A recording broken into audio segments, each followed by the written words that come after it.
This is Brad Anderson, Editor-in-Chief of ThirdBridge Games, and today I'm going to walk you through the April 9th update of Gears of War. So this is a really exciting update that affects every little part of the multiplayer system. But let's just go straight into the most exciting part of the update, and that is the latest game mode, Annex. So Annex is a brand new multiplayer game type where you have to hold certain locations throughout each map, similar to Halo's King of the Hill. So every location is based on a pre-existing weapon spawn, and you have to control it to earn points. Yes! To control a location or base, team members have to stand in a small perimeter and wait a few seconds. The more team members present in the perimeter, the faster the base comes under your control. So the crazy thing is that nobody actually has to stand in the circle once you control it. As long as your enemies don't step in it, you'll continue to get the points, one for every second that you hold it.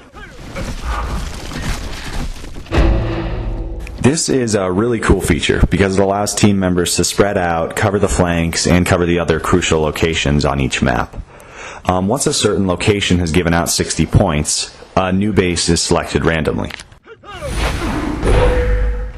To be an effective team, you really have to balance attaining every point from the current base and anticipating the location of the next. One essential part of Annex is teamwork.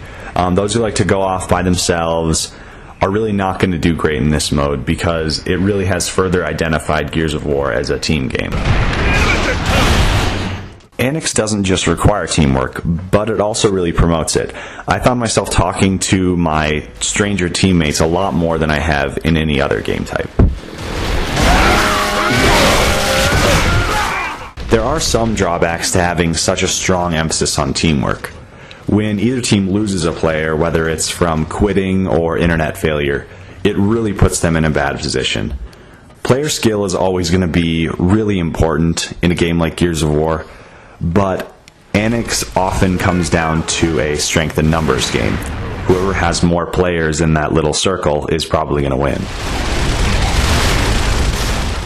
Along with Annex, the update was supposed to fix some of the glitches like this one and weapon sliding. Another part of the update deals with the game type assassination. All players can now pick up power weapons, not just the leaders. A few of the game's weapons have been changed by the update. The boom shot has been given a slight increase in power. The explosion is a little wider, causing knockdowns to players standing in the blast radius. The Hammer of Dawn is now easier to aim and much more effective against moving targets. The most important weapon change is probably the Lancer. Your default rifle now packs a little more of a punch, making cocky enemies think twice before charging you with the shotgun. This update was also supposed to make it a little bit harder for you to accidentally slip into cover, but it turns out it does the exact opposite. The walls kind of feel like they're reaching out to grab you now. So this is a really unpleasant addition, makes the game a little bit harder to play, so hopefully they have somebody working on another update to fix that. This update really is a huge step for Gears of War multiplayer.